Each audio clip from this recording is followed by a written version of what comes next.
अब BA, BCom, BSc और MA, MCom करें विश्व की सबसे बड़ी यूनिवर्सिटी इग्नू से। सॉल्ड असाइनमेंट और गाइड बुक्स प्राप्त करें। संपर्क करें Mahakal computers, DAV college gate के सामने, सिवान।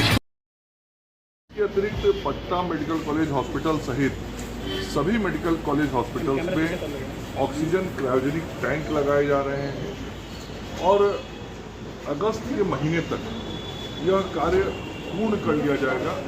इसके अतिरिक्त मानव बल की उपलब्धता को बढ़ाने के लिए चिकित्सकों की नियुक्ति की प्रक्रिया चल रही है। जो हमारे सामान्य चिकित्सक और विशिष्ट चिकित्सा पदाधिकारी हैं उनके काउंसलिंग का काम चल रहा है। आयुष चिकित्सा पदाधिकारी के 3270 पदों की नियुक्ति का भी कार्य आगे चल रहा है। इसके अतिरिक्त 8500 ANM की नियुक्ति हेतु भी उनका आमंत्रण कर लिया गया है। उनके नियुक्ति के लिए वो भी अब अपना आवेदन दे सकेंगी। तो इस प्रकार से कई पैरामेडिकल स्टाफ और अन्य मानव बल की नियुक्ति की प्रक्रिया भी आगे बढ़ गई है और खास करके पटना के PMCH में ऑक्सीजन क्रायोजेनिक टैंक भी लग रहा है और इसके अतिरिक्त 5000 लीटर पर मिनट का ऑक्सीजन जनरेशन प्लांट भी भारत सरकार के पेट्रोलियम मंत्रालय के सहयोग से लग रहा है। तो ये सारा कार्य किया जा रहा है और इसके अतिरिक्त तीसरे वेव के बारे में ये कहा जा रहा है कि शायद बच्चों पे उसका प्रभाव ज़्यादा हो, इसलिए जो मेडिकल कॉलेज हॉस्पिटल के अंदर नीकू हैं, टीकू है, स्पेशल न्यूबॉर्न केयर यूनिट्स हमारे जिला सदर अस्पतालों में है, इन जगहों पर भी डॉक्टरों को जो ट्रेनिंग देनी है, जो हमारे हेल्थ वर्कर्स हैं उनको और जो स्किल्ड करना है उसके लिए भी ट्रेनिंग का काम एम्स पटना के द्वारा चलाया जा रहा है। इसके अतिरिक्त इन जगहों पे जो संसाधनों को बढ़ाने का काम करना है वो किया जा रहा है और अन्य उपकरण मंगाए जा रहे हैं। वेंटिलेटर्स को चलाने के लिए भी ट्रेनिंग पटना एम्स के माध्यम से दी जा रही है और पटना एम्स के माध्यम से जो ट्रेनिंग हुआ है अभी वो सभी मेडिकल कॉलेज हॉस्पिटल के डॉक्टर्स के लिए हुआ है। इसके अतिरिक्त जो विभिन्न हमारे जिला स्तर के अस्पताल हैं उन अस्पतालों के लिए भी हुआ है।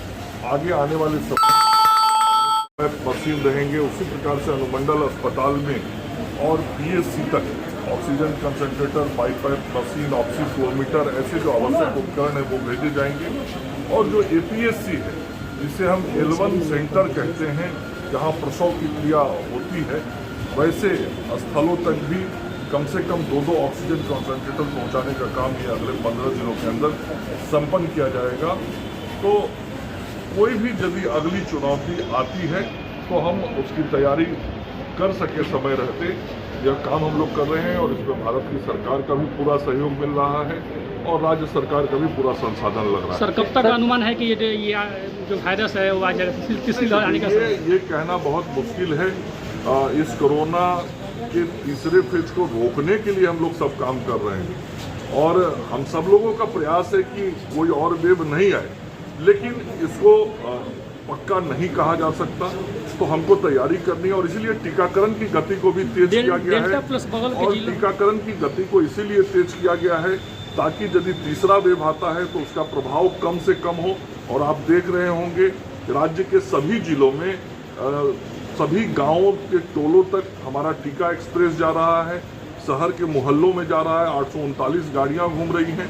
जो हमारे विद्यालय हैं उन विद्यालयों में टीकाशाला चल रहा है, वहाँ टीका दिया जा रहा है। जो स्वास्थ्य केंद्र हैं वहाँ टीका दिया जा रहा है ताकि थर्ड वेव को रोक सके। जहाँ तक डेल्टा प्लस के बारे में चर्चा है तो अभी राज्य से 100 से अधिक सैंपल भुवनेश्वर के लैब में हम लोगों ने भेजा है जांच के लिए। बिहार में कोई डेल्टा प्लस का पॉजिटिव केस अभी तक नहीं आया है। ऐसी कोई भी जानकारी यदि आएगी तो हम फिर उसके अनुरूप कार्य करेंगे। यूपी में डेल्टा प्लस आ गया है तो इसके लिए बिहार देश के दूसरे राज्यों में आया तभी तो हमारे यहाँ से जो कोरोना पॉजिटिव पेशेंट्स हैं और वैसे पेशेंट जिनका RT-PCR मशीन पर CT स्कोर 25 से नीचे होता है वैसे लोगों के सैंपल्स को लेके हम भुवनेश्वर भेज रहे हैं ताकि वहाँ जांच हो। और जांच इसीलिए करा रहे हैं कि यदि कोई एक भी मरीज हो जाए तो चिन्हित हो जाए और फिर उसके अनुसार हम सारी व्यवस्था करेंगे। लेकिन बिहार में अभी तक कोई ऐसा एक भी मरीज चिन्हित नहीं हुआ है।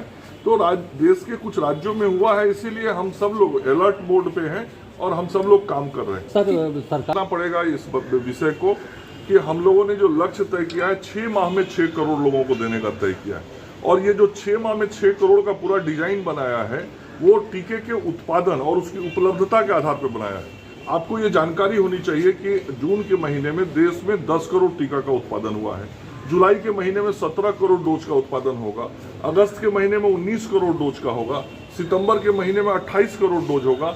इस प्रकार से ये दिसंबर आते आते 50 करोड़ से अधिक डोज पर मंथ का उत्पादन शुरू होगा। तो जैसे जैसे टीके का उत्पादन बढ़ेगा, उपलब्धता बढ़ेगी और टीकाकरण भी बढ़ेगा। अंत में हमारा लक्ष्य ये है आदरणीय प्रधानमंत्री जी का और मुख्यमंत्री जी का कि इस साल के अंत होते होते सभी देशवासियों का और सभी राज्यवासियों का टीकाकरण हम कर लेंगे और उस लक्ष्य को हम प्राप्त करेंगे। आप देख रहे होंगे परसों जब 9.5 लाख डोज टीका का आया तो कल एक दिन में 4 लाख से अधिक डोज हम लोगों ने बिहार के अंदर दिया।